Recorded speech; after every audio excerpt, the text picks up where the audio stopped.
오늘 함께 보실 하나님의 말씀은 이사야 54장입니다. 말씀 봉독은 6절에서 10절까지 하겠습니다.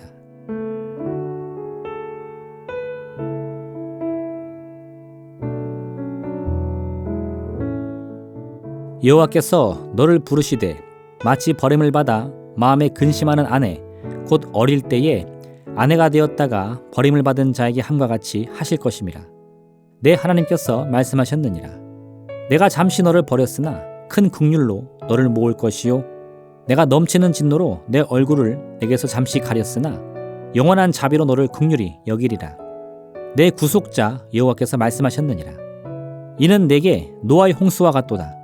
내가 다시는 노아의 홍수로 땅 위에 범람하지 못하게 하리라 맹세한 것 같이 내가 내게 노하지 아니하며 너를 책망하지 아니하기로 맹세하였노니 산들이 떠나며 언덕들은 옮겨질지라도 나의 자비는 내게서 떠나지 아니하며 나의 화평의 언약은 흔들리지 아니하리라. 너를 긍휼히 여기시는 여호와께서 말씀하셨느니라. 아멘.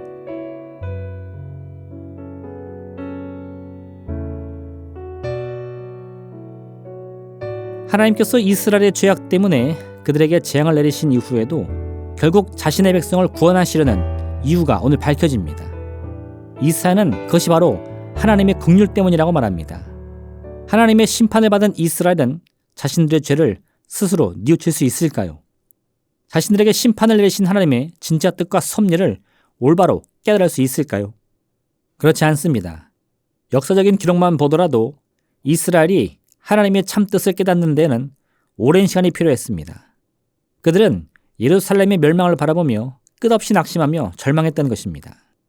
오히려 하나님께서 이스라엘을 향한 심판을 계획하시면서 그와 동시에 새로운 회복과 구원을 선포해 주셨습니다. 이는 하나님께서 처음부터 심판과 구원을 함께 예비해 놓으셨음을 의미하는 것입니다. 그럼 어째서 하나님께서는 아직 이스라엘을 심판하시기도 전에 미리 구원의 계획을 세우셨을까요? 이는 하나님께서 처음부터 이스라엘을 분노가 아닌 긍휼의 마음으로 바라보셨기 때문입니다. 하나님께서는 스스로를 정의와 공의 하나님이라고 말씀합니다. 하지만 이런 하나님의 정의와 공의조차도 꺾지 못하는 것이 있는데 그것이 바로 하나님 자신의 긍휼의 마음인 것입니다. 에브라임이여 내가 어찌 너를 놓겠느냐. 이스라엘이여 내가 어찌 너를 버리겠느냐. 내가 어찌 너를 아드마같이 놓겠느냐. 어찌 너를 스범이같이 두겠느냐. 내 마음이 내 속에서 돌이키어 나의 긍휼이 온전히 불붙듯 하도다. 하나님께서는 많은 선지자를 통하여 이스라엘의 죄를 지적하시고 그 결과는 곧 심판이 될 것이라 말씀하셨습니다. 하지만 이 모든 과정 속에서도 하나님의 마음은 여전히 이스라엘을 향한 긍휼의 마음으로 활활 타오르고 있었던 것입니다. 그렇기 때문에 하나님께서는 죄로 가득한 이스라엘이 하나님을 배신하고 끝까지 악한 길로 가는 것을 보시고서도 결국 그들을 심판하실 것을 결정하십니다. 하지만 그와 동시에 이 심판조차도 결국은 이스라엘을 죄와 사망의 운명에서 돌이키는 구원의 길로 인도할 기회로 만들어 주신 것입니다. 왜냐하면 이스라엘을 향한 하나님의 긍휼은 단 한 번도 변하거나 꺼진 적이 없기 때문입니다. 그렇게 하나님은 언제나 긍휼의 마음으로 이스라엘을 바라보셨습니다. 그렇기 때문에 이스라엘은 하나님을 떠나 너무나 어리석은 죄를 행한 이후에도 놀랍게도 버림받지 않고 멸망으로 가지 않고 또다시 구원과 회복의 은혜를 누릴 수 있게 된 것입니다. 이런 이스라엘의 운명이 곧 우리 온 인류를 바라보시는 하나님의 마음인 것을 기억해야 합니다. 주의 약속은 어떤 이들이 더디다고 생각하는 것 같이 더딘 것이 아니라 오직 주께서는 너희를 대하여 오래 참으사 아무도 멸망하지 아니하고 다 회개하기에 이르기를 원하시느니라. 예수님께서는 이런 하나님의 마음을 잃어버린 아들의 이야기를 통해서 알려주셨습니다. 한 부자 아버지에게 아들이 있었는데 어느 날 이 아들이 아버지에게 유산을 미리 달라고 말합니다. 많은 성경의 학자들이 이런 아들의 요구는 아버지의 존재 자체를 부정하는 아주 잘못된 요구라고 말합니다. 아들은 아버지에게 단순히 돈을 요구하는 것이 아니라 유산을 요구합니다. 유산은 부모가 세상을 떠난 후에 남겨놓은 재산을 의미합니다. 즉 이 아들은 단순히 아버지에게 막대한 돈을 바란 것이 아니라 아버지에게서 돈을 받음과 동시에 아버지와 아들의 연을 끊을 계획을 가진 것이었습니다. 아니나 다를까 아버지가 아들에게 돈을 주자마자 아들은 즉시 집을 나가버립니다. 아들에게 있어 아버지는 이미 돌아가신 것과 마찬가지였던 것입니다. 근데 이 아들은 이 재물을 가지고 흥청망청 살다가 결국 빈털터리가 되고 말았습니다. 가진 재물을 다 잃어버리자 사람들도 하나둘 그의 곁을 떠납니다. 결국 홀로 남은 아들은 돼지치는 일을 구해 굶주림을 면하고자 합니다. 하지만 이마저도 쉽지 않았습니다. 유대인들은 모세율법에 따라 돼지고기를 먹지 않습니다. 돼지는 부정한 동물이기 때문입니다.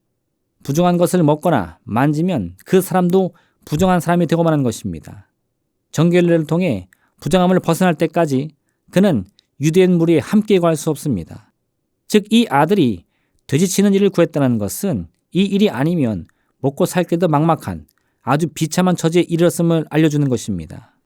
이런 와중에도 아들은 굶주림을 해결할 길이 없었습니다. 그리고 이 깊은 고독과 배고픔 가운데에 지난날 아버지 집에서 편히 지내던 날들을 떠올립니다. 결국 아들은 다시금 아버지의 집으로 돌아가기를 결심합니다. 그리고 이 결정을 하면서 이 아들은 이제 자신이 더 이상 아버지의 아들이 될 수 없다고 생각합니다. 왜냐하면 아들 자신이 먼저 아버지의 존재를 부정했기 때문입니다. 그래서 아들은 아버지를 뵙고서는 앞으로 자신을 아들이 아닌 종 중의 하나로 삼아달라고 할 작정이었습니다. 그런데 집으로 돌아온 아들을 본 아버지의 반응은 아들의 기대 이상이었습니다. 아버지는 버선발로 뛰어나와 아들을 얼싸안고 기뻐 춤을 춥니다. 종들을 불러서는 송아지를 잡아 잔치를 벌여 온 동네 사람들에게 자신의 잃어버린 아들이 돌아온 것을 축하하자고 말합니다. 어떻습니까? 아버지의 국률은 결코 변하지 않았습니다. 아들은 아버지의 관계를 포기하고 스스로 집을 나가버렸지만 아버지는 그런 아들을 끝까지 기다리며 그를 자신의 아들로 인정해 주었습니다. 하나님의 마음도 이와 똑같습니다. 우리는 때로 하나님을 멀리하며 등을 돌리지만 그러한 순간에도 하나님의 마음은 여전히 긍휼로 가득한 것입니다. 하나님은 언제나 긍휼의 마음으로 우리를 바라보시며 우리의 돌이킴을 기다리시는 것입니다. 때로 우리를 징계하는 그 순간까지도 하나님의 긍휼은 결코 변하지 않습니다. 오늘 하루 이와 같은 하나님 아버지의 긍휼의 마음을 바라보시길 바랍니다. 힘써 의지하시기를 바랍니다. 우리의 삶의 소망이 바로 하나님의 긍휼에 있음을 꼭 기억하시기를 바랍니다. 기도하겠습니다. 사랑의 하나님 아버지 감사합니다. 우리가 깊은 절망에서도 소망을 바라볼 수 있는 이유는 하나님의 긍휼 때문입니다. 어제나 오늘이나 영원토록 변하지 않는 마음으로 우리를 감싸주시는 주님, 우리의 깊은 죄악 가운데서도 반드시 구원의 손길을 내밀어 주시는 주님, 그 같은 주님의 긍휼을 바라보며 오늘도 우리의 모든 삶의 무거운 짐은 주 앞에 맡기고 하나님의 위로와 치유와 그 생명의 역사를 간절히 구하게 허락하여 주시옵소서. 항상 부족한 우리들이지만 성령의 은혜 가운데 가득 채워 주셔서 더 나은 내일을 향해 나아갈 수 있도록 힘과 능력과 지혜를 더하여 주옵소서. 감사드리며 예수님의 이름으로 기도합니다. 아멘. 하늘에 계신 우리 아버지, 아버지의 이름을 거룩하게 하시며 아버지의 나라가 오게 하시며 아버지의 뜻이 하늘에서와 같이 땅에서도 이루어지게 하소서. 오늘 우리에게 일용할 양식을 주시고 우리가 우리에게 잘못한 사람을 용서하여 준 것 같이 우리 죄를 용서하여 주시고 우리를 시험에 빠지지 않게 하시고 악에서 구하소서. 나라와 권능과 영광이 영원히 아버지의 것입니다. 아멘.